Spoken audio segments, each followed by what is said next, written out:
excel at. So it was, to me, a very good fit between a good team in a good spot with a good coaching staff and some place that I can be a good player in. Hey, Alex, Nick Wagner from ESPN here. Following up on that, in what ways does Kyle Shanahan's offense fit what you do, and vice versa? I've been on that offense before, so like I've done those plays. I know how it fits together. I enjoy running the ball.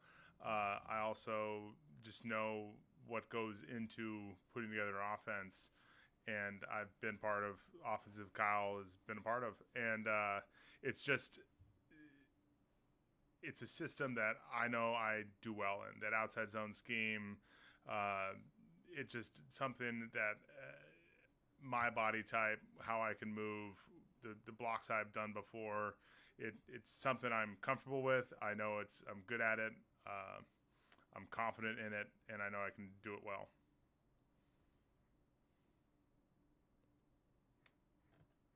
Hi, Alex. We've heard throughout the years that Kyle Shanahan prefers a veteran center anchoring that offensive line.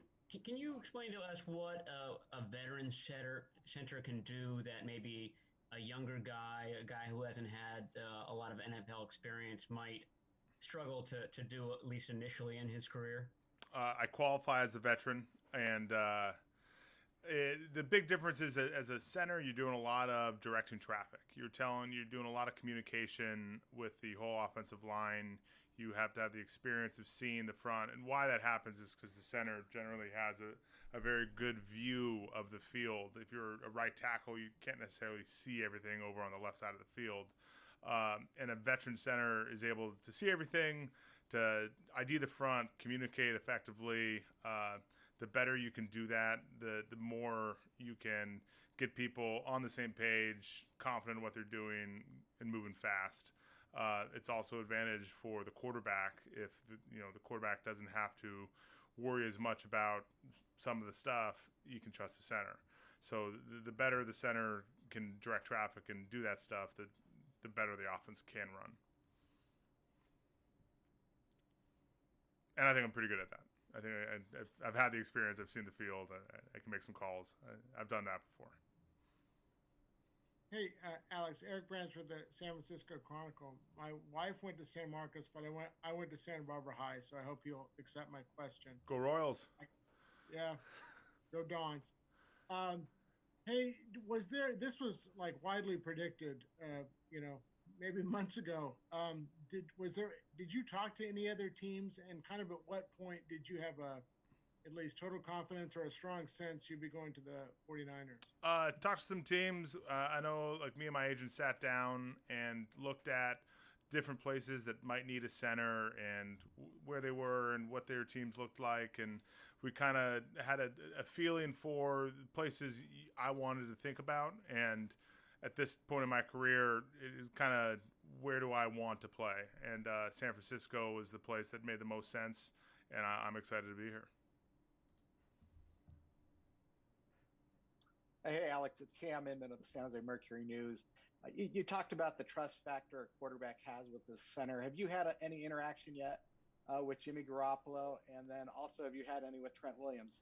I have not on either of them. I know Trent reached out early on and was fired up, and I thought that was pretty cool. So I'm excited to be on the offensive line with him and just the energy he brings and the player he is. And Jimmy, I haven't talked to him yet either, but excited to be on the team and help contribute. Just kind of, I'm Jennifer Lee Chan with NBC Sports Area. Just kind of going back to that, to Trent Williams being online with you, how much excitement does that bring to what you can do on the field with him, and then also great blockers like George Kittle and Kyle Juszczyk? I mean, we have a lot of talent on this team, and that's something that I got excited about. I'm fired up to be able to join those guys, and I know what they bring and the energy they have, and what we can do as an offense if we're all on the same page, on the field, healthy, rolling, and that's what I want to see. Hi, Alex. David Lombardi from The Athletic. Back to the night that Trent reached out to you. That was kind of a wild night, obviously, with him signing and then the news that you were planning to sign broke. Were you awake when he shot that Instagram tag at you, and how'd you? I generally don't decide wake to up sign at 4 a.m. Sorry, I cut you off. What was the end of your question? Had you decided to sign at that point, or was he recruiting you still at that point? I mean, we were in negotiations. I know my agents were talking, and it was one of those things that we were honing in on. And I woke up much later than 4 a.m. and my phone was exploding. It was exciting, and I'm fired up to be here. I don't know. You should have a counter for how many times I've said that. But I wasn't awake, but my phone was very excited for me. Hey, Alex, Jake Hutchinson, KNBR. In addition to being your third time with Kyle, it's also your third time with Mike McDaniel. What's your level of excitement being back with him and seeing him in the OC role? Mike's always been part of this offense. I know he knows that backwards and forwards, and I know the energy he brings and how hard he works. So I'm excited to have him on board and him to be here and to help out and be part of the team. Hey, Alex, I'm sure you'd said luck has something to do with it, but you have stayed relatively injury-free, at least, not injuries that have kept you up. Some wood somewhere around here. At least not injuries that are, haven't kept you off the field. I'm sure you played through stuff. Do you have any, anything that you can explain as far as your durability? I mean, I work really hard to stay healthy. It's a full-time job to get your body right and to really make sure you're taking care of yourself. It's a lot of luck for sure, but it's also about taking care of yourself. Getting your sleep in, eating right. Just doing all the little things it takes. I also think trying hard on the field and going, 100%.